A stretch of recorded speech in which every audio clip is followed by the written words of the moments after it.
comment faire autrement? Sauf à faire partir ces gens, ou à leur donner le choix de partir. Sauf que, pour le faire, il faut de l'argent.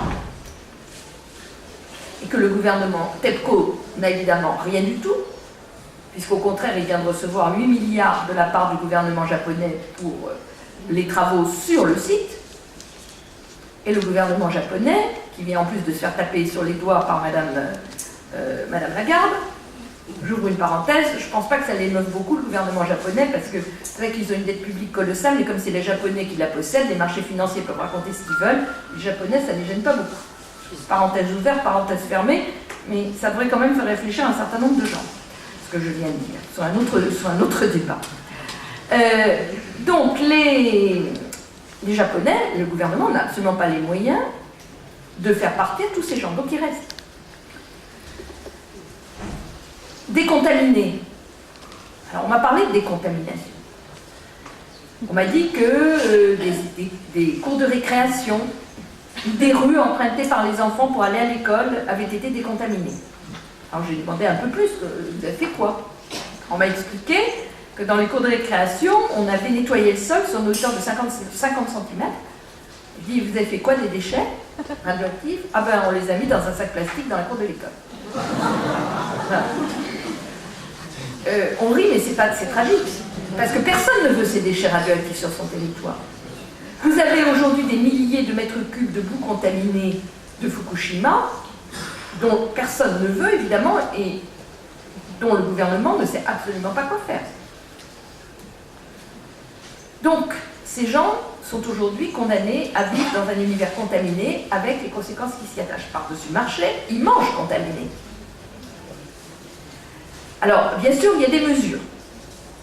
Les mères de famille de Fukushima, que j'ai longuement rencontrées, ont expliqué qu'en fait, on se moquait d'eux. D'abord parce que lorsque la catastrophe s'était produite, il n'y avait même pas eu une pastilliote qui avait été distribuée aux enfants, rien. Que deuxièmement, alors, rappelons-nous le contexte, tsunami plus tremblement de terre. Donc on peut comprendre que les services publics étaient quelque peu désorganisés. Il n'empêche que les gens de Fukushima n'ont eu aucune indication sur le sens des vents. Donc aucun moyen de se protéger. Ils n'ont eu aucune information pendant un mois. Alors maintenant, ils ont un peu d'informations, c'est-à-dire qu'on donne une dose tous les jours. J'ai vu le journal, donc il y a une carte, avec ville par ville, le niveau de la radioactivité la veille. Sauf que c'est des moyennes, que nous savons tous qu'en matière de radioactivité, ça n'a pas de sens, puisque c'est des taches de léopard. Et pour la nourriture, c'est pareil. On leur dit aujourd'hui, vous achetez des brocolis, pas de chou-fleur, pas de carottes ou ce que vous voudrez. Sauf que, comme on dit les mères de famille, on nous dit ça avec 8 jours de retard. C'est-à-dire que les brocolis ou les choux-fleurs, ça fait déjà 8 jours qu'on les a achetés. Voilà. Alors, ce qu'il faudrait, évidemment, c'est que les agriculteurs soient indemnisés pour ne plus avoir à produire pour vivre, vendre ces produits contaminés, sauf que pour ça, il faut de l'argent. Il n'y en a pas. Et la même chose pour les pêcheurs. De l'argent, il n'y en a pas.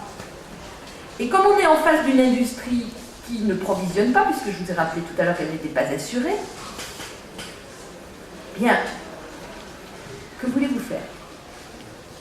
Sauf dire, on fait le maximum. Alors, encore une fois, sur l'action, peut-être, compte tenu de ce qu'ils ne peuvent rien faire, pour les raisons que je viens d'indiquer, sur l'information, c'est une autre paire de manches. Parce que ça, c'est pas vrai. Sur l'information, ce n'est pas vrai.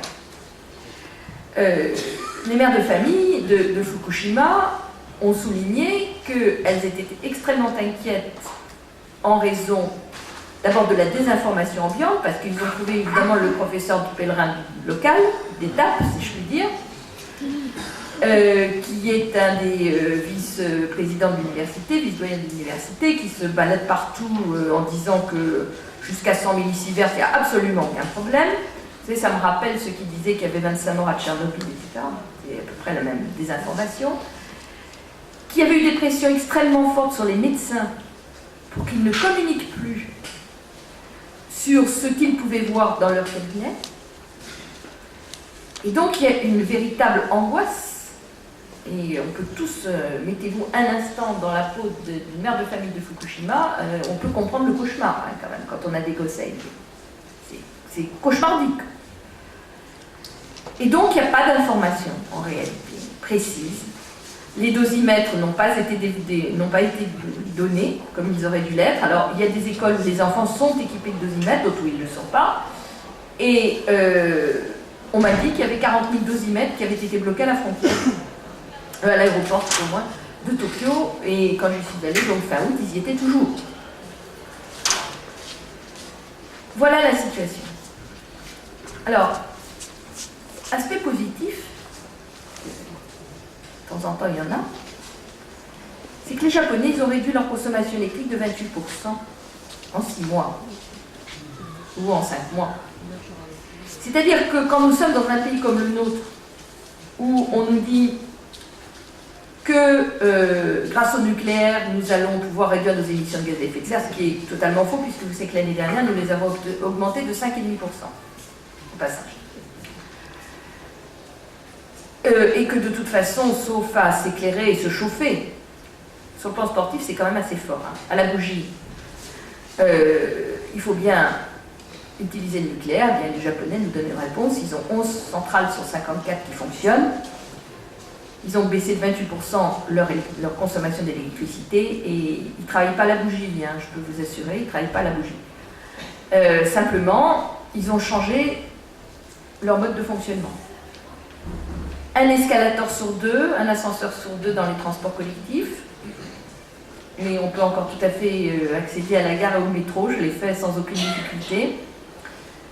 Plus de publicité allumée la nuit, on y sent. Le ministère de l'Environnement où je suis allée n'était pas éclairé, donc lumière du jour.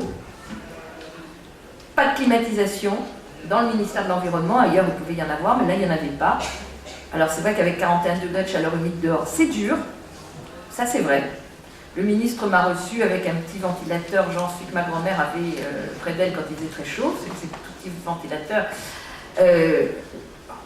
Les gens vont travailler en tenue légère, mais ils vivent. Et le monde industriel s'est adapté. C'est-à-dire qu'un roulement est organisé pour les industries très consommatrices d'électricité. Donc lundi, mardi, c'est l'acier qui ne fonctionne pas, mercredi, jeudi, c'est l'automobile, vendredi, samedi, ça va être le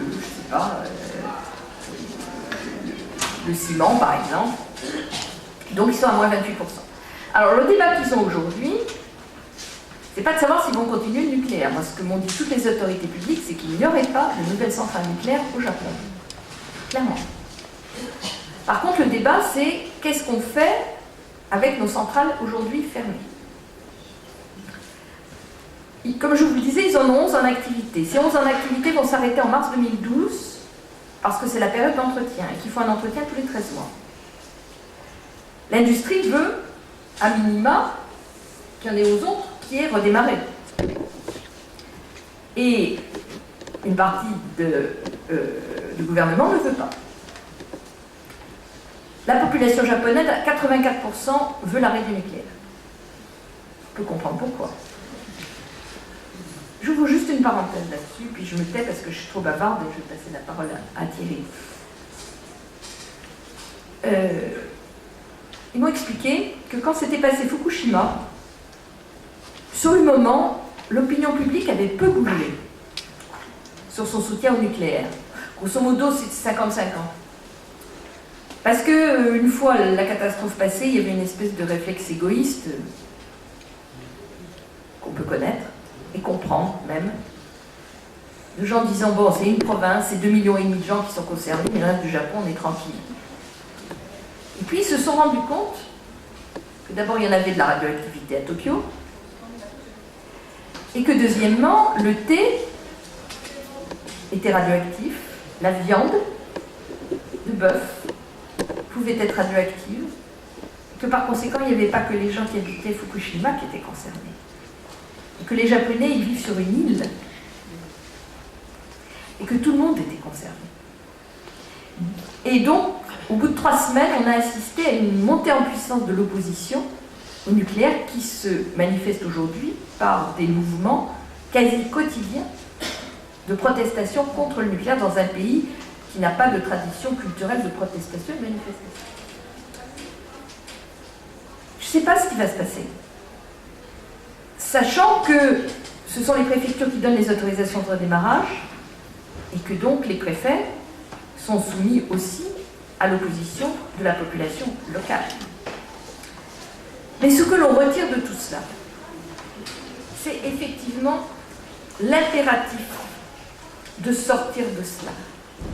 Le vice-ministre de l'Environnement me l'a dit avec une belle formule, il m'a dit « Voyez madame, nous avons voulu sortir de la dépendance pétrolière et pour sortir de la dépendance pétrolière, nous sommes rentrés dans la dépendance nucléaire. Nous devons sortir de la dépendance nucléaire. » Et quand on se rend compte de ce que c'est réellement et que l'on imagine ce que cela pourrait être chez nous, les conséquences que cela pourrait avoir pour nous-mêmes en termes de santé, pour nos enfants, mais aussi en termes économiques et financiers, alors très franchement, on se dit qu'il n'y a pas un gouvernement qui peut trouver une solution à ça.